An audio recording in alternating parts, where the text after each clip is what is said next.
quickly because we have a lot on the agenda, and I know everyone's eager to hear what Congressman Poe has to say. And so with that, we're going to have our colors presented by the Humble ROTC, followed by the Pledge of Allegiance, and then invocation.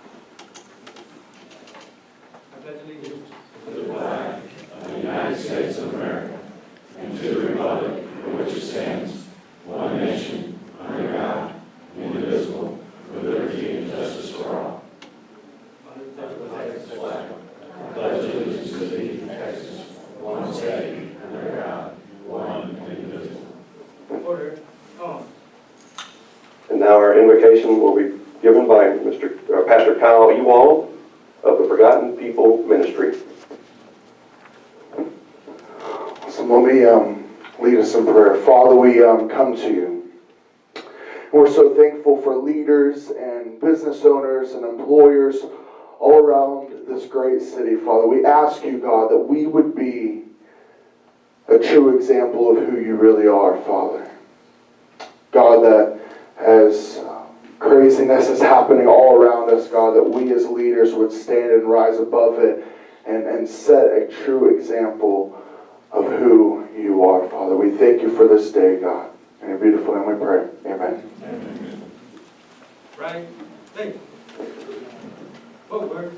On. Left. Left. Left. Left.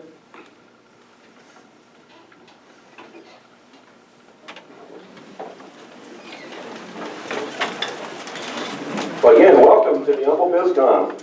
We have a great lineup today. Now, just before we get started, I'd like to introduce some of our dignitaries. Of course, one of our speakers today, Congressman Ted Poe from District 2.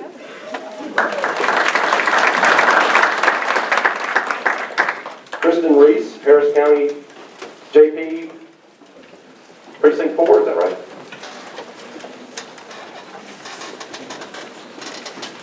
Angela Conrad, Humble ISD Board of Trustees. Robert Sitton, Humble ISD Board of Trustees. And also a proud Humble High School graduate. I saw Jana Gonzalez with the Spring ISD trustee. Mr. Norman Funderburg from Humble City Council. Thank you, Norman. Representing also the school district, we have Dr. Tommy Price, Deputy Superintendent of Humble ISD. Did I miss anyone? I think I've got it one. Jessica, yes, which I forget. Yes, I forget that. Jessica with Councilman Dave Martin's office. Thank you. And then also Darrell Bosky, the city manager of the city of Humble, said he would probably be late, but will be here because he's actually presenting with me later, so hopefully he'll be here. So, a lot of great things happening. It's hard to believe we're coming to another close of a school year. A lot of great things happening at Humble High School. And so to tell us all about that and much more, please welcome Dr. Charles Ned, Principal of Humble High School. All right, good morning and welcome. Obviously, with this being the final BizCom of the academic year, it is just that it's action-packed because this school year has been action-packed as well. We've had a lot of great things occur. Obviously, as we get into the month of May, there's a few big things on the horizon. Prom is actually this Saturday, so our kids, our seniors are getting really excited about that. And we have a Moroccan theme for our prom. So the kids, it's kind of like more rockin' Saturday nights is the theme. And they will have a live camel on site to aid as a backdrop for the pictures that they take. So that'll be pretty neat for our kids.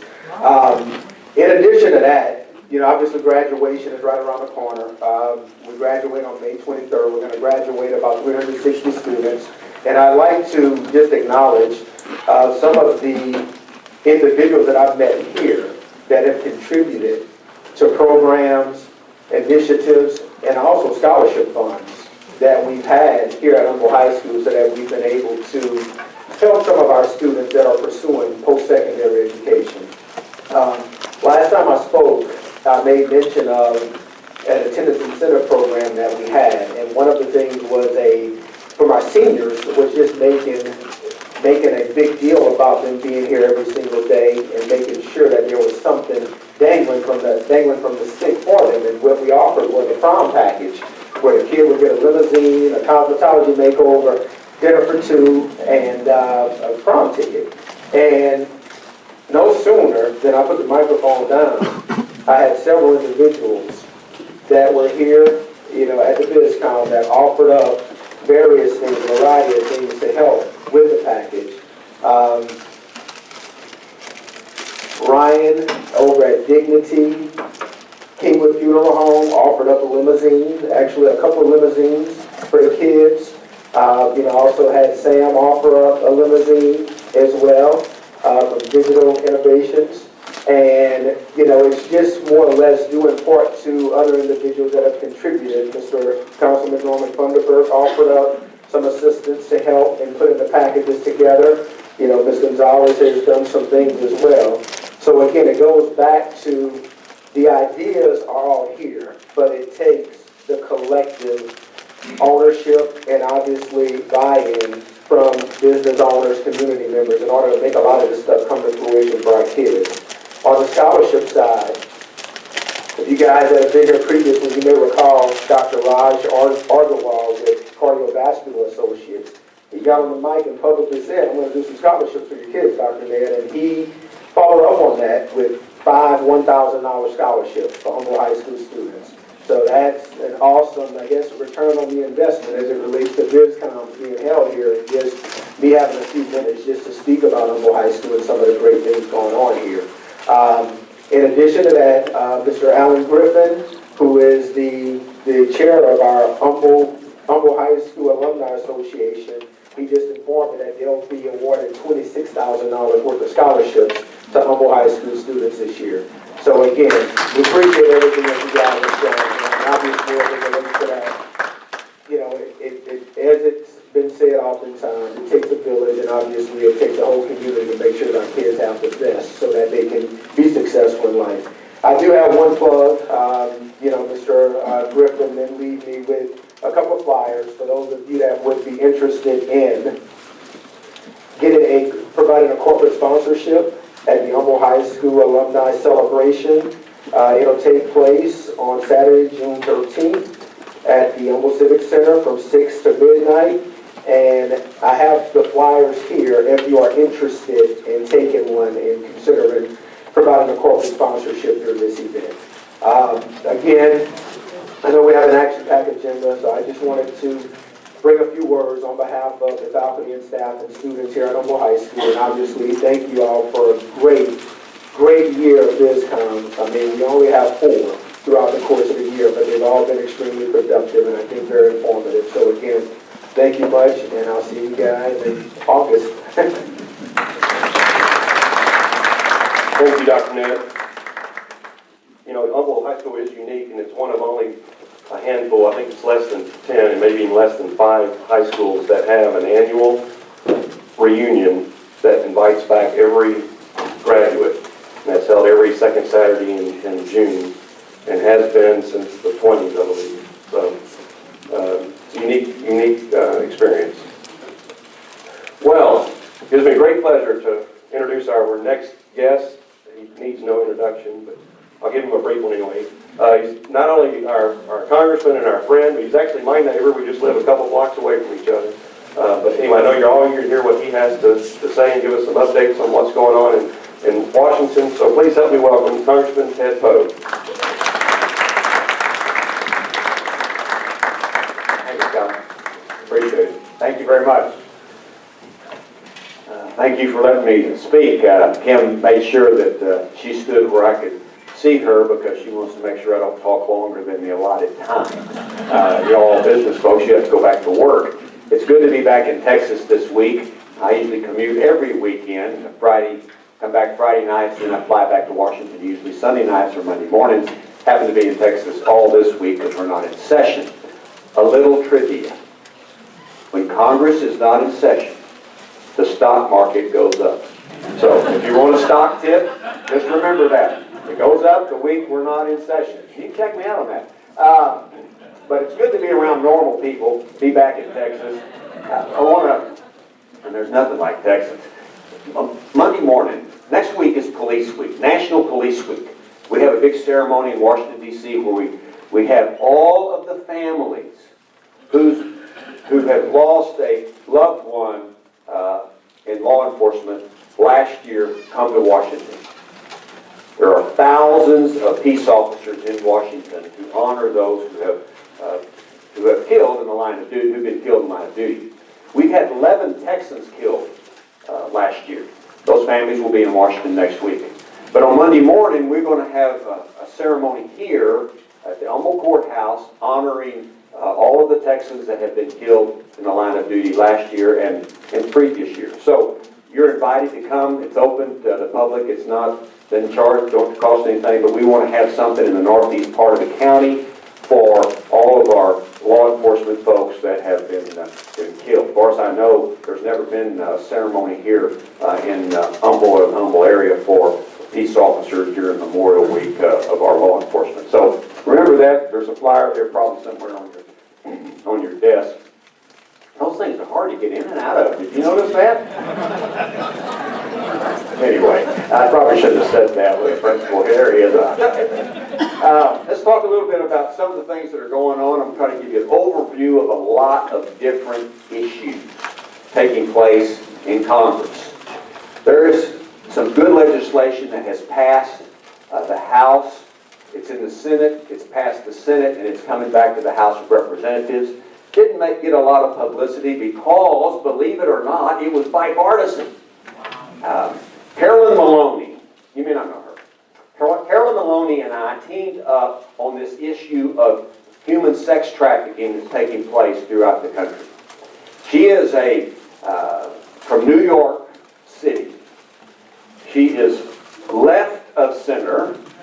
She's a Democrat. And she and I got together. I'm from Texas. I'm a little right of center. I'm a Republican. I mean, Carolyn Maloney talks funny, you know. She thinks I talk funny. We are separated by a common language.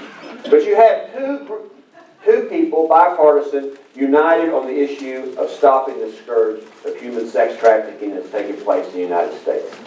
So we, along with many others in the House, got 11 bills passed the House that deal with all of the problems in human sex trafficking.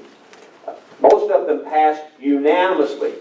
435 members of Congress agreeing on anything? Are you kidding me? Yes, they agreed on solving this problem, this scourge. And we sent the bill to the Senate. The Senate, you may have heard some of the publicity in the media about that. They finally passed that legislation and improved it a little bit, and now it's back in the House. What does it do? Very briefly. It goes after the trafficker. That's the slave master. That is the person who kidnaps and brings young girls primarily into the United States and traffics them also, Americans, about 80% of them are American girls, transported back and forth throughout the United States, all in the name of selling them on the marketplace. It goes and punishes that individual. On the other end, it treats the young girls, and they're primarily girls, although there are boys involved too, both domestic and those that are brought into the country. It treats them as victims of crime and not as criminals. Right now, what happens is, law enforcement, nothing against law enforcement, but here's what happens. They'll find a 14-year-old girl, they'll arrest her for prostitution, and they'll put her in juvenile detention. One reason they put them there is because there's no place else to put them. But they're not a criminal. A child cannot commit prostitution. They can't even, legally, they can't consent to sexual activities at all. So they're not criminals, they're victims of crime, and many of those have been kidnapped or threatened or brought into the country under false pretext, but they're victims of criminal conduct. So the system, instead of treat them as a criminal, is going to rescue them and treat them as a victim of crime. And then it goes after the real problem, which is the demand. The demand. Those individuals who spend money in buying children. And some of these girls, they are sold on the marketplace up to 20 to 30 times a day. So it's a tremendous problem in this country. So this legislation goes after all of those, rescues the victims. One of the issues was, well, how are you going to pay for helping the victims? See, right now there's no places for those victims. Houston probably has more shelters than any other place in the country. One reason for that, Houston is the hub in the United States for human sex trafficking of minors. Did you know that? Yeah. It's because of our location. And so it brings in revenue. How does it do it? It allows federal judges to impose stiff fines and fees on the trafficker and on the demand, the child abuser. Don't call those people Johns, call them child abusers. And that money is put into a fund that pays for shelters, training of peace officers, psychological help for victims of crime. And so that's where the money's going to come from, make the criminals pay the rent on the courthouse, as I like to say. But those 11 bills passed the House of Representatives, similar bills passed the Senate, now it's up to the House to pass one final bill. That is good news. It is a societal thing. It doesn't have anything to do with taxes and the economy and that sort of thing, but it's a quality of life, and Congress needs to act, and I'm glad they have acted on this as well. Bipartisan, by the way.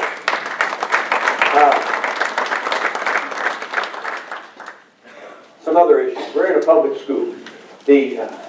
Some of you parents may be aware of this, and of course everybody in the school system is aware of this. The federal government has decided that it shall regulate bake sales in schools. And it's regulating them by prohibiting bake sales in schools. Why? Because these little cupcakes that mama makes and brings up to the school, the PTA, to sell, to raise money for the band uniforms, they don't meet government standards on quality of food. So the federal government said, you can't have those. You can get a waiver from the state of Texas and all of that, but that's too much trouble. So, I mean, that's almost un-American, don't you think, to prohibit the sale of bake sales at schools to raise money for other issues? I mean, kind of, to me it is. So I've introduced legislation to get the federal government out of the bake sale prohibition business and let the school districts make that decision. You know. So, Spring ISD or Humble ISD wants to have bake sales, they ought to let them. If they don't want to have them, that's up to the local folks to make that decision. People in Washington, D.C. should not determine whether we have a bake sale down here in Humble, Texas or not. So we hope that that legislation moves along quite rapidly. Some other issues that we're going to save time for questions, I hope. Two important issues that deal with our business community. All of you know that the oil price of oil has dropped. Half the drilling rigs in the state of Texas have shut down. Since October, have shut down. There's several reasons for that. One reason is they are drilling for Texas sweet crude, light crude they call on the market, and there is no place to sell that crude. There's two types of crude. Try to make it real simple. It has to be simple so I understand. There's heavy crude. That's the crude that we use in our refineries. There's light crude. Our refineries don't use that because they would have to re-equip the refineries. We refine heavy crude.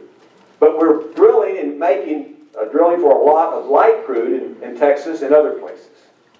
And there's no place to sell it because we can't export it. There are other nations that want it. Japan, for example, operates on light crude. A lot of nations operate on light crude. But we can't sell it because the Department of Energy will not allow the exporting of light crude. Just to give you one example, who is our number one trading partner? Mexico. We sell everything to Mexico. They sell us everything. We sell them gasoline, refined products. But you know one thing we can't sell Mexico? Light crude. Why? The Department of Energy won't let us. They want to use light crude. We want to buy their heavy crude. So I think we ought to be trading with Mexico instead of somebody like Iran or some of those Middle Eastern countries. Anyway, so my subcommittee I'm the chairman of the Terrorism, Nonproliferation, and Trade. That's a strange bedfellows. Terrorism, Nonproliferation, and Trade. We've had hearings on this, and we're pushing legislation to allow the exporting of light crude to other nations. There's two reasons for this. There's several reasons. One, it would help American jobs because we would have the ability to export what we have a surplus of. And it would also help us in the world market of oil, the oil industry, move away from Middle East politics, Middle East oil as well, and be competition with those other people who aren't so friendly in the area of world peace, like Russia and Iran. Let me mention Russia. There's one other issue. So export that light crude, and we want to export a surplus of something else we have. What would that be? Natural gas. We flare 1,500 wells a day in the United States. What does that mean? That means we burn off natural gas into the atmosphere, 1,500 wells a day. That is enough natural gas to provide energy for 1 million homes. Well, why don't you sell it overseas? Because we can't. The Department of Energy won't let us. So the same legislation to allow exporting of light crude, exporting of natural gas, is going through the House. We hope to do that for all of the geopolitical reasons that you're aware of, to be a competition against Russia's Gazprom, and might allow us to export the excess that we have. So it would help us, it helps global politics, and I think that is something that we need to be aware of. It affects Texas jobs, and half the rigs are shut down. For not only the fact that the gasoline prices dropped, it's because the surplus, we don't have a place to sell the crude oil. Now, Port of Houston is responsible for 50% of Houston's economy. Some way it's connected to the Port of Houston. 50% of that 50% is energy related. We are an export port. We make things around here and then we sell them overseas, except crude oil and like natural gas. But the Port of Houston, biggest secret I think in the area, we are an export port and 50% of our economy some way is connected to the port of Houston. So myself and Janice Hahn, happens to be another bipartisan issue. She's a Democrat from Los Angeles. We are chairman of the Ports Caucus. And the Ports Caucus is doing everything it can to remove federal barriers for the improving of the port system. I won't get down into the weeds, but there's a lot of regulations, and people who use the port pay a fee to use the port. That money goes to Washington.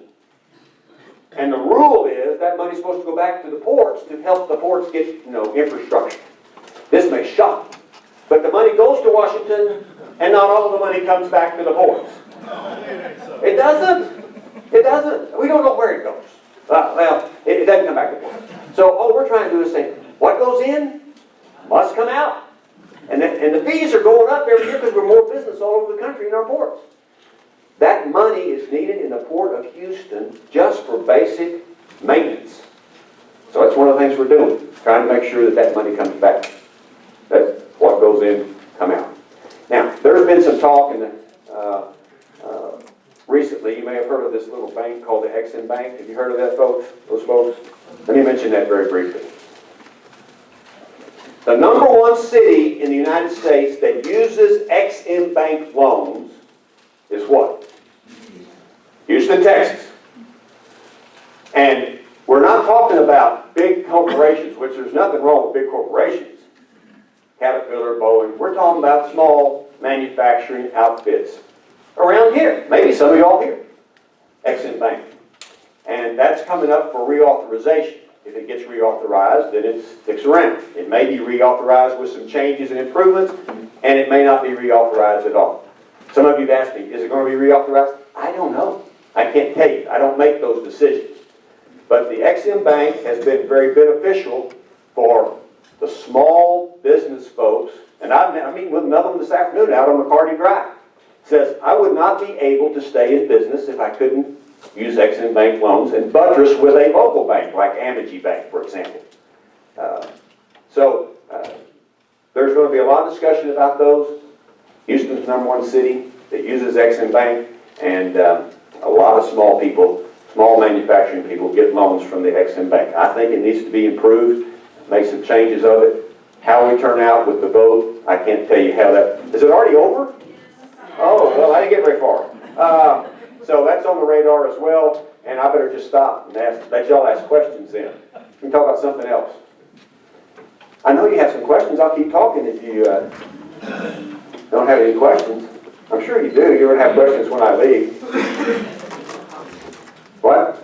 Call Kim, because she does have all the answers. Okay, well, those are some of the things that are going on in Washington. Like I said, I'm on Foreign Affairs and the Judiciary Committee. I love representing all of y'all in Congress. And we have an office over on Kingwood Drive, have one on Post Oak. And let me know what you think about everything. I appreciate it very much. Thank you.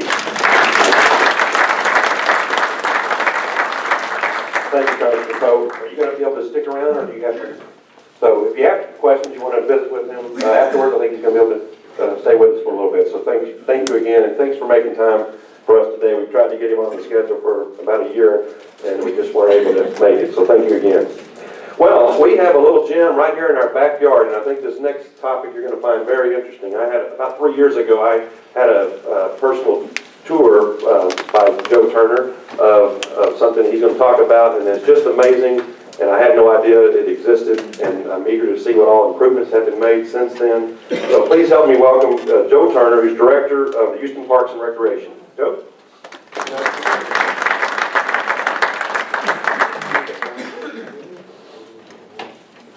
Got to do a little switch. Is he going to run my slides or am I going to run the slides? Okay, great. That'll work.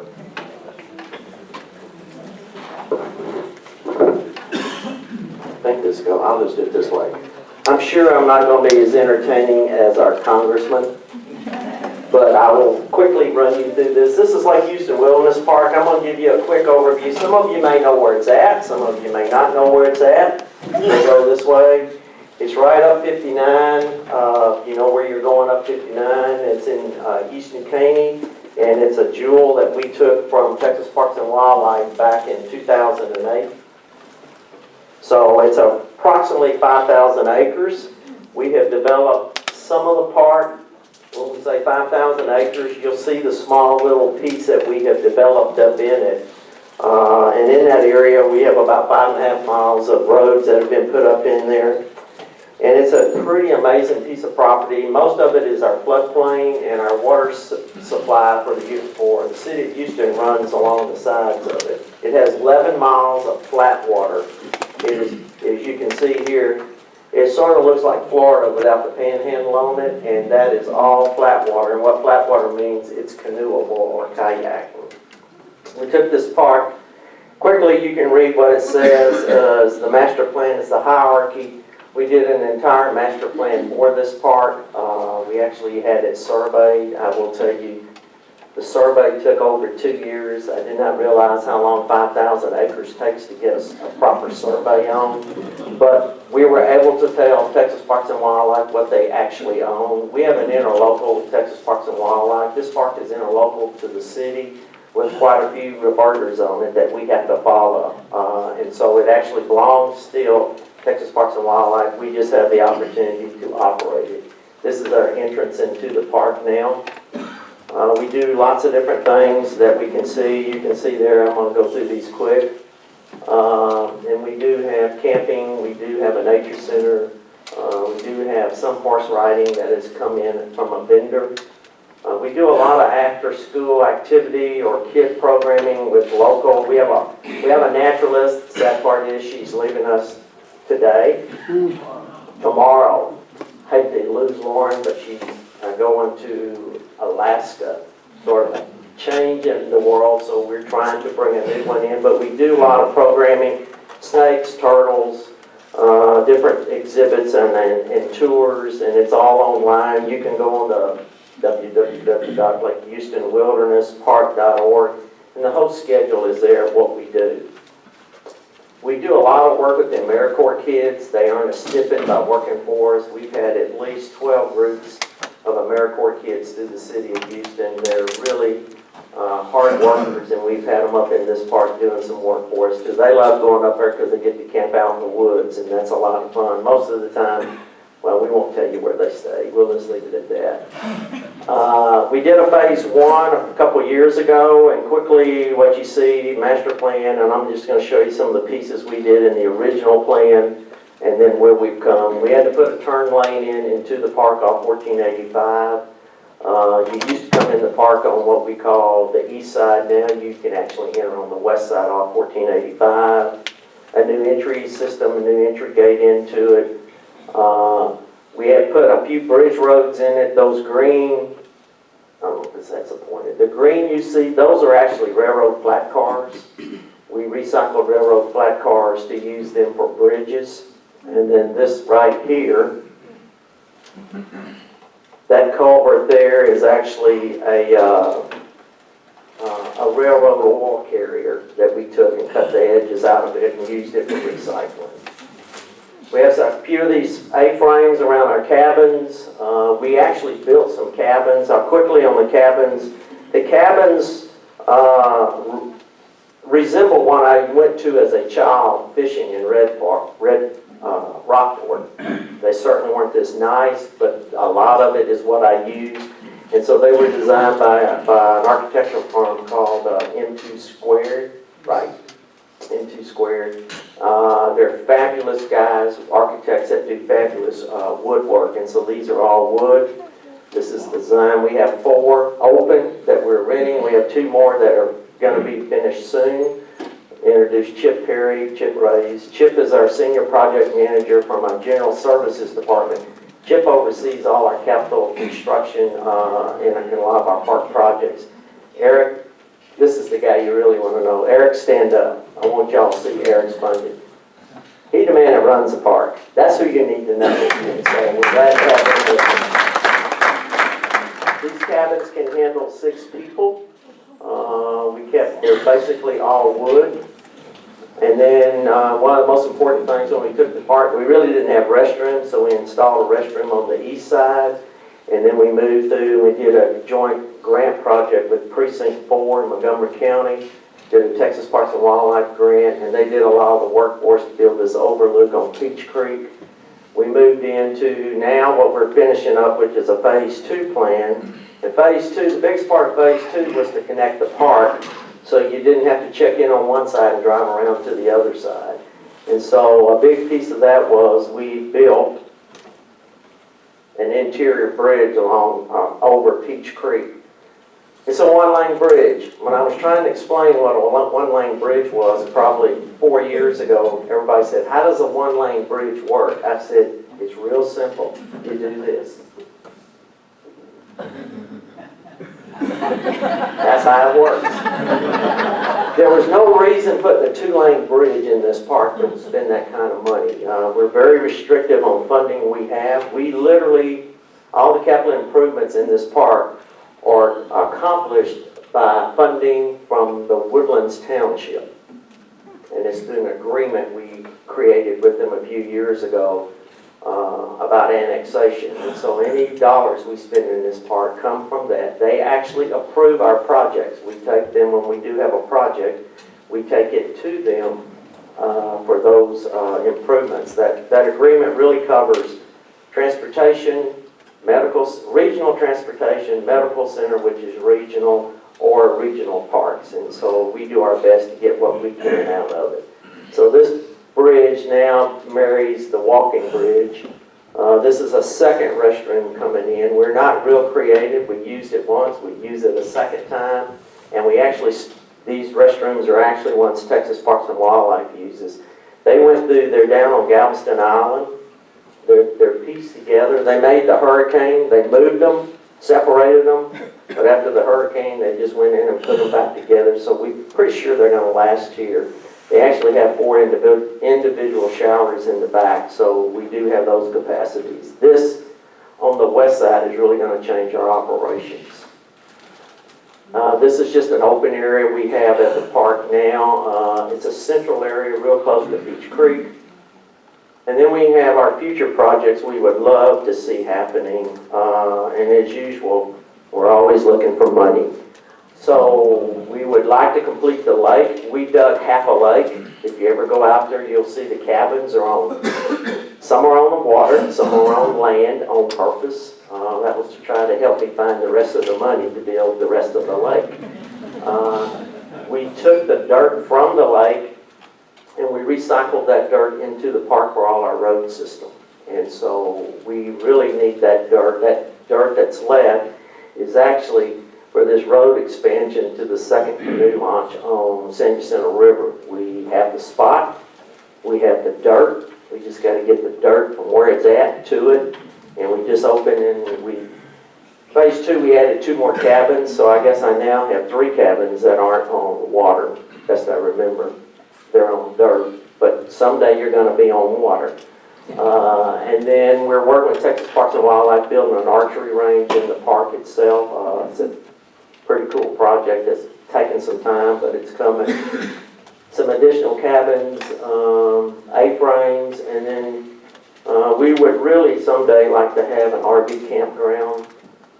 We know that's about $1 million investment for us, working off of Texas Parks and Wildlife numbers. We really create nothing new. I call Carter Smith, who's the executive director of Texas Parks and Wildlife, and tell me, look, we're interested in doing this. Where do you have this somewhere in your system? You know, the long-term effect of this park is the city of Houston operates it. Someday Texas Parks and Wildlife could operate it again. It's not who owns it, it's how it's managed. We had the funding to get it to this point.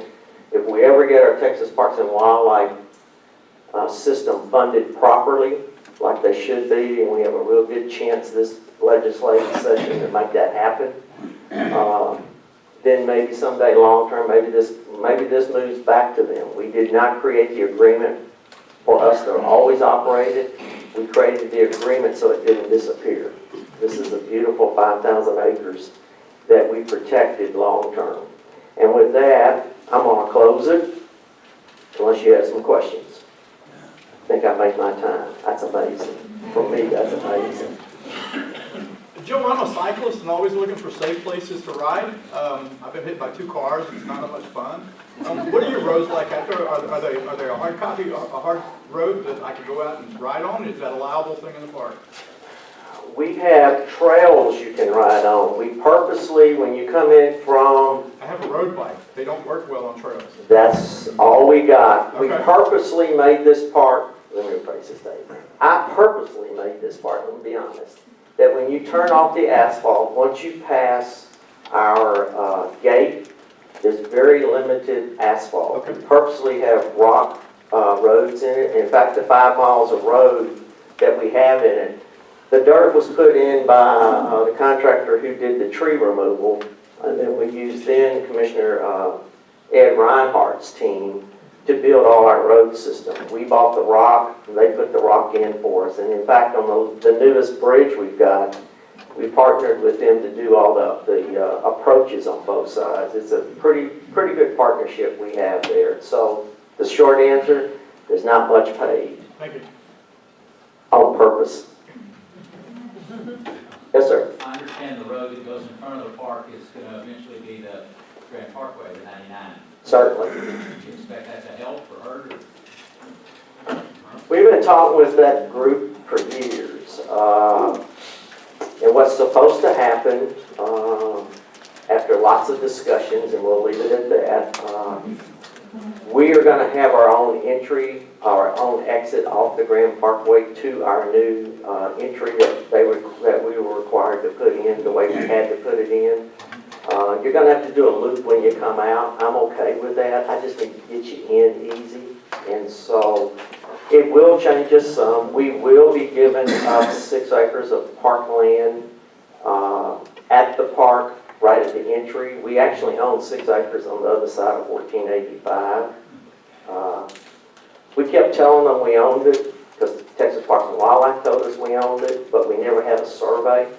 Remember that word survey? So when we finally surveyed it, it showed it was ownership. So it is going to affect us some, but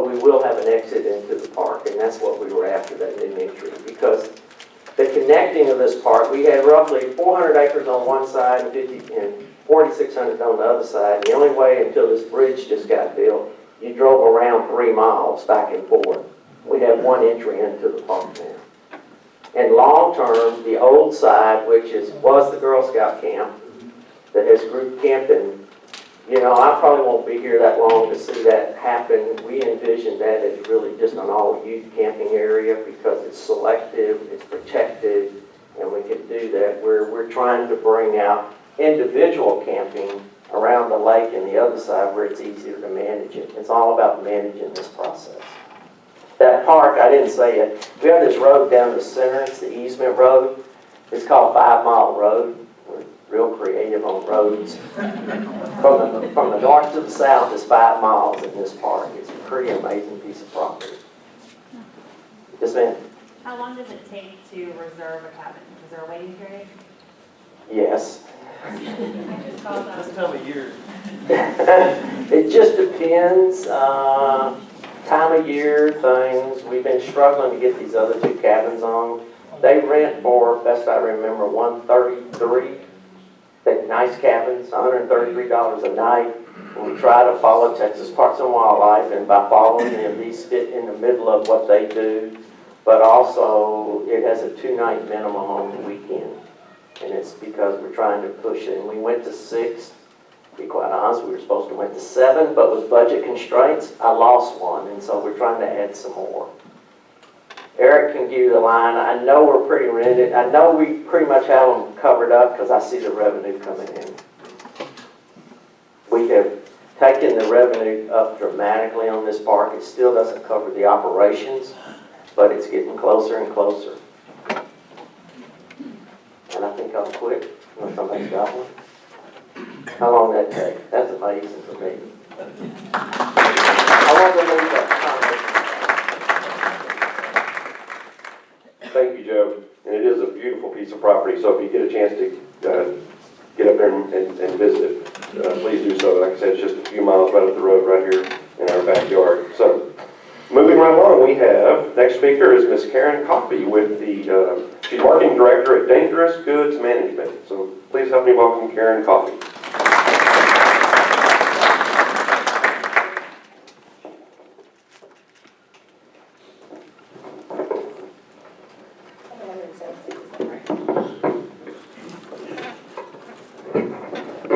Good afternoon, everyone.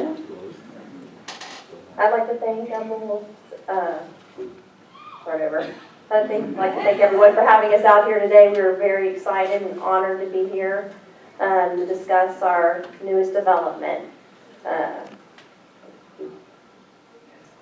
BGM is a global organization that currently employs about 220 employees that live in the Humble area. And I'm so sorry. I'm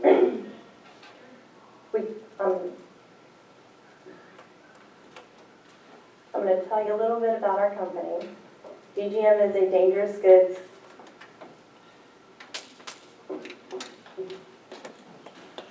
I'm so sorry, I'm a little nervous. You're amongst friends. BGM stands for Dangerous Goods Management. BGM is a global organization that provides customers with services related to the safe and secure transport of dangerous goods. BGM operates in 32 countries worldwide and is headquartered in Amsterdam. BGM's clients include Baker Hughes, Weatherford Drilling Services, FMC, Halliburton, NOV, Schlumberger, and Bayer Corporation. Additionally, the company works with all major logistics companies for overland freight, air transport, and maritime packing needs, such as DHL, EDP, Agility, Expeditors International, Pentagon Freight Services, SIVA, and Kunanagal. In 1997, DGM was established in Houston with only 2 employees. Mark and Sean Pettion, which are the owners of DGM. In 2001, 4 short years later, DGM moved to Rankin Road with 7 employees. This was just one day before the attacks on the Twin Towers, which was kind of a big deal for us because we were a little nervous about what would happen to our business with just 7 employees and the uncertainty of the economy. But we were able to survive on government contracts and the loyalty of our customers.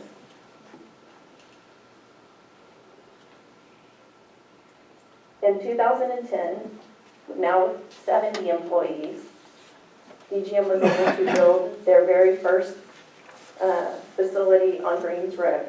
It was 70,000 square feet on 6.5 acres. This facility would allow us, we thought this facility would allow us years of growth. That was not the case. It was, sorry.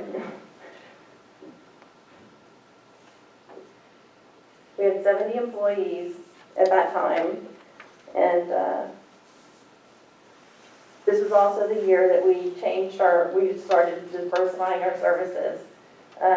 We had general cargo and on-site freight services.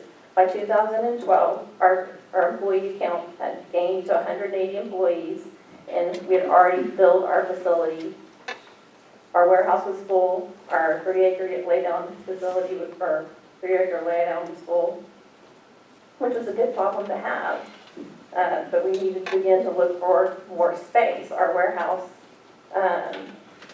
we had customers that we had projected, because of our diversification in services for general cargo, we didn't have enough space. We found a facility down the street from us with 60,000 square foot, and we moved in there. Within 12 months, we filled that space. So we got another 60,000 square feet. So we were at 120,000 square feet of warehouse space just down the street from us. So we were doing very well, needless to say. So we were now with 120,000 square feet down the street, 70,000 square feet at 1813. So we had over 200,000 square feet of warehouse space in non-haz and in dangerous goods. So we found that we needed to find a new facility that would meet our needs. And the reason we started looking, we found 18727 Kinswick in Humble. So this is a 21.5 acre facility. We are going to build a 150,000 square foot warehouse. And it's going to have 120 on staff at that facility. And that's going to be phase 1. It should be ready sometime this summer. Phase 2 is that's the rendering of our building. We're very excited about that. And then phase 2, we're planning to put another 100,000 square foot warehouse space. Hopefully that's going to accommodate our needs. And with it, as you can see how quickly we grew from 1997, starting with 2 employees, to 2014 with 220 employees and the additional 120 that we're projecting here by the summer. That's going to make we're hoping that that's going to be enough space for us. If not, we have 25 acres, so we should be able to build something that'll accommodate our needs. So the reason we chose this location, we are 2.2 miles from the airport. 2.2 miles from the airport is kind of, for us, it would allows us quick on-site access to the terminals and immediate packing and shipping for repairs that we do. And that's a lot about what DGM does, is that we pack and repair shipments for freight forwarders. It also allows us room to develop new lines of services. Also, with the new industrial development along Kinswick, with DB Shankers out there, DHL, there's several new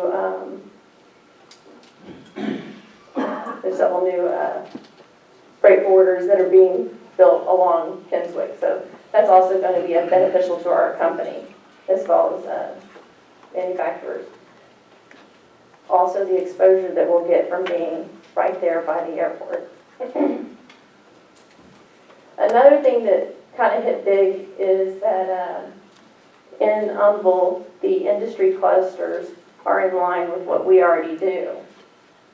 If you notice, in the Lake Houston industry clusters are advanced manufacturing, healthcare, biotechnology, life sciences, aerospace, aviation, distribution, logistics, and energy.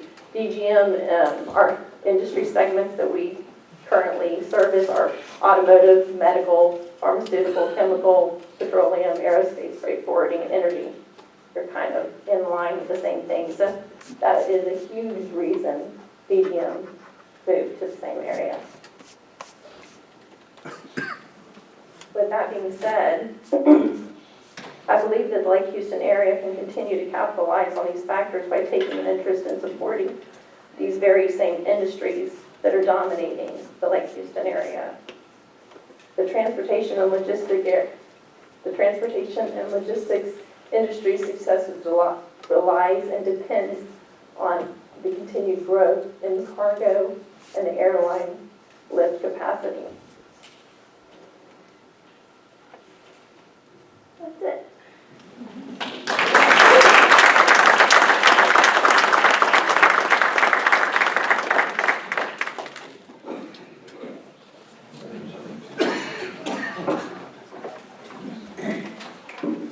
Thank you, Karen. What a success story with that company and all the growth and jobs and opportunities right here in our area. So thank you again, and thank you for choosing the Humble area to start your business. And we wish you continued success. Randy, come on down. You get to help me with this. You know, in my profession, I get to sometimes come across some interesting projects. And though I had known Randy for many years in the animal shelter here in the city of Humble, I really didn't know all the ins and outs of it. And so we did a recent renovation. Let's see. Is that the right? There we go, yeah. So it's located, the Humble Animal Shelter is located on Dennis Street, 240 Dennis Street, which is the street that runs right beside Humble Inn, or Treeks Humble Inn, and off of First Street. So this is the location. Does it have a pointer?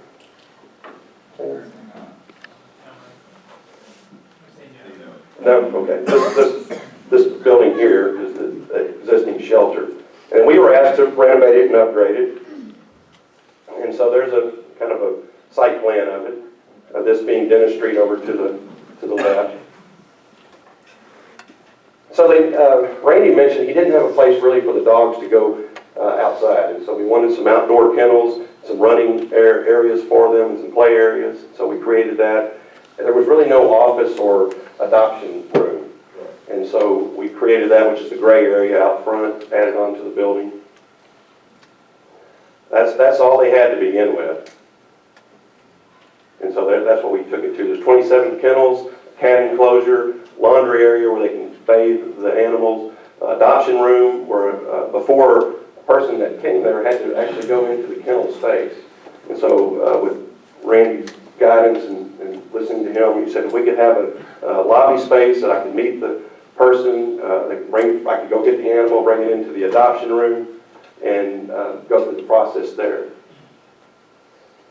Just some quick drawings. So that's kind of how it was before.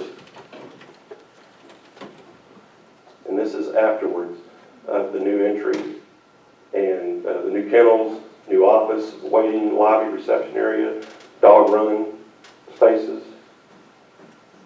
some of the interior shots. as I was working on this project with Randy, we got to know each other a little better. I said, you know what? I said, I grew up here in Humble, and I knew it always existed, but I really didn't know what all it offered and what does the public even know. If I don't know, other people probably don't know all the ins and outs and how it functions, and how does someone go about adopting an animal, or how does one get picked up.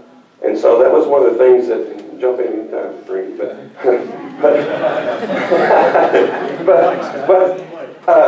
so the hours of operation are Monday through Friday, 7 to 4. You can adopt an animal in about 20 minutes. Just bring your dog, you can bring your kids, or you have another dog or cat, and want to see how they interact together. Randy can take you outside to the kennel run and let them play together. They only process animals, though, in the city of Humble. If you see a stray cat and you live where I do in the Oaks of Atascocita, you can't call the city of Humble to come get it. They will only service their city limits incorporated area. However, the good news is any of us can go to their shelter and adopt an animal. There's no charge for an adoption, but you are responsible for spay and neuter and the rabies shot. I didn't know that was a state law, I believe. And so you're actually given a ticket. And then if you don't take care of the doctor or the shots and the other items, the ticket will be moved forward. So you have 30 days. I think some extensions are granted if you need to. It is not a no-kill shelter, but fortunately, only 27 had to be euthanized last year. I know that's probably 27 too many, but many of those had disease and other issues when they came to Randy. Do you want to talk about the volunteer program real quickly? We do. Need to be 18 years old. If you'd like to volunteer, come by the office, fill an application. The mornings are the best time, 7 days a week. Come down and walk the dogs, whatever you'd like to do. Run around with them. Try not to get bit or cat bit. It has happened. But got lots of animals.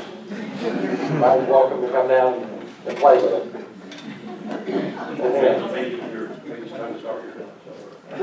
Oh yes, we're trying to get in the works the third weekend of each month. We're going to have an adoption day on Saturdays. We're trying to get that worked out. Well, we're just trying to get the word out for people to come down. We do adopt. A lot of the rescues we'll post on Facebook and places that we're just a kill shelter, that we don't have an adoption program, yet we do. So we'll adopt all day long. We'll make an exception when we down there after hours on the weekends. Anything to try to help these animals out. Just let us know. And this last bullet item there, if you live in the city of Humble, you are actually required to have it registered with the city. And that actually protects you if your animal gets out and Randy's called to pick it up. He won't take it to the shelter. He'll know that it goes to your home, and he won't be subject to the other diseases, infections that may be at the shelter. So he'll take it directly to your house. So any other information we have? I think we have one more slide. That's some website and stuff. So if you want to take any of that, the City of Humble, the main number will get you to them as well. Right. How many people need a dog or a cat tonight? Great. Thank you, Randy.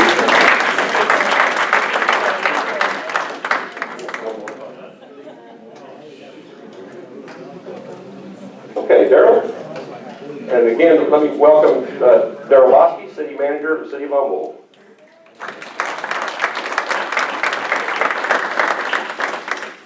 Again, this was another project that I was very fortunate to have been chosen to work on, and I just can't say enough how much I thank the City of Humble and all the folks involved with this project. But of course, this is the Charles Bender High School renovation. Has its grand opening on April 10th and 11th. And before I go any further, do you want to say anything? I want to tell you the finest architectural firm in our area, Joiner Architects, Scott Brady. He knows more about our business than I do. I'm not kidding. I mean, he knows our animal shelter. He knows our police department. He knows all of it. I love this guy. And yes, that's really all I'll say. But feel free to jump in at any time. And thank you for those kind words. But it was a really great project. And, you know, my stepdad, Howard Mittag, raise your hand, 1960 graduate from this building in Humble High School. So it meant a lot to me to work on it, being a Humble graduate, but more so for him and all the folks that attended it and wanted to see it revive and come back to its glory. So, this is a couple slides of the old auditorium. There was no air conditioning when this was built in 1929, and so windows in the auditorium, we took those out, but that was how they could get cross ventilation, and the little things down low were actually heating units. That's the main corridor, keep that picture in mind. This is from the 1950 yearbook. That was the library upstairs, and we haven't touched the upstairs, but hopefully that'll come in the future. Yeah. This is looking right when you walk in the front doors. Right when you walk in the front doors. After the city purchased it from the school district, it was gutted and taken down to basically the structure. It had quite a bit of steel actually, which was a little bit surprising for a 1929 structure. But it had a lot of load-bearing masonry walls too. But keep in mind those two little panels on the left of the door, that's where some old bookcases were. So this is upstairs, and that still has how it looks now. That hasn't been touched. What's that one? No, that's the upstairs. Yeah, that's going up to that little third level. That's where the library was. That's the stair after we kind of had taken all the carpets off and the lay-in ceilings that have been put in over the years. That's the auditorium, how it was the day I walked into it when we were asked to look at it and renovate it. Seats had been removed, and it was used as a storeroom for many years. So it sits on Higgins Street, which is the one on the lower angle. Front's Higgins, 611 Higgins in downtown Humble. The part to the left there, on the upper left, was added on in the 50s. That was the cafeteria and kitchen. And we actually took the piece off in the back. We won't see it in these slides today, but we actually took that piece off that was attached to it, so that we got the building back to its original freestanding structure from 1929. So you can see in that slide, actually, it shows how that piece is gone up in the upper left. This was just some site work, and not all this got done, but a majority of it did.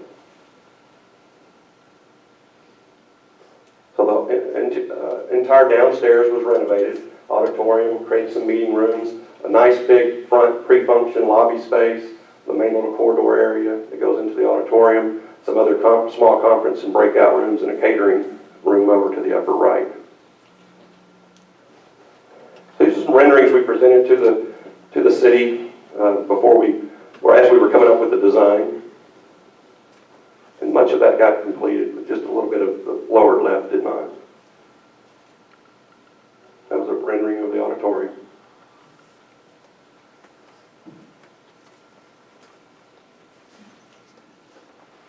The front pre-function lobby. The entrance to the auditorium would be to your left there.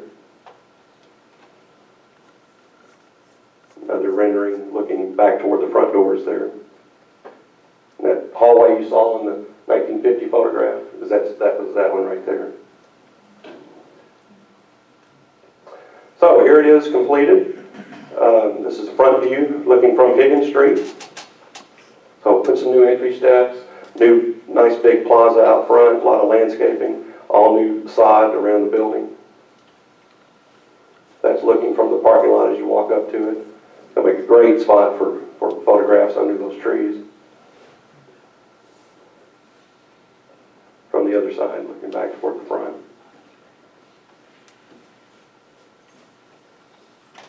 This is the new main entry to the right, and then that's one of the back doors to the left. There's an identical one on the other side, but this one has "Impossible is Un-American" over it, and the other one has "Forever Onward" written on it. We brought those back to their original luster. There's an interior picture of the finished space, looking at the front doors. Had to create a ramp to get up to 2 feet, change in elevation as you walk in the front doors to meet compliance with Texas accessibility standards and the Americans with Disabilities Act. So there's the interior of the big looking across the way of the pre-function lobby space. There's the main corridor that you saw that 1950 photograph, and of course the renderings, and now there it is as it sits right now. This is some shots taken on the grand opening. This was, I believe, the Friday night on April 10th. The city has found some old photographs of the building and have had them framed and put up, so it's neat to see those as you walk through the building. There's the auditorium. Seats about 360. And there's for the grand opening. This was the Kingwood Big Band. They performed on the Friday night performance. And so that was the first time that stage had been used in probably 40 plus years for a performance. And that's looking back from the stage. Just a couple of detail shots of the chandeliers and the pedestal medallions, the plaster medallions that were in the ceiling. And those were all existing. We just kind of restored them and cleaned them up and painted them. So that's it. It's a beautiful building.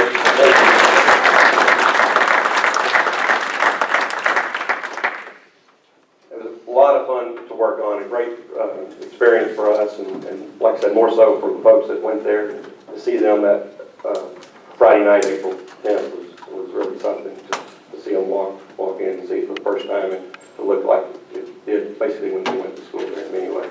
So thank you, and thank the city of Humble. Thank you.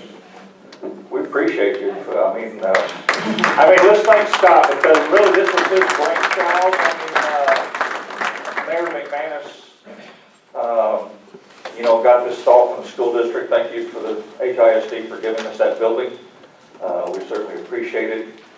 We knew we could put it to good use, and we have. The council had the foresight to pass enough money to do this project with. Scott did a wonderful design. He was extremely detailed regarding bringing it back to a similar look of the period of time. I think certainly they did that. Howard and Sharon, when you agree, I mean, y'all saw it originally? I did. But what a beautiful facility. We hope to bring some wonderful events there.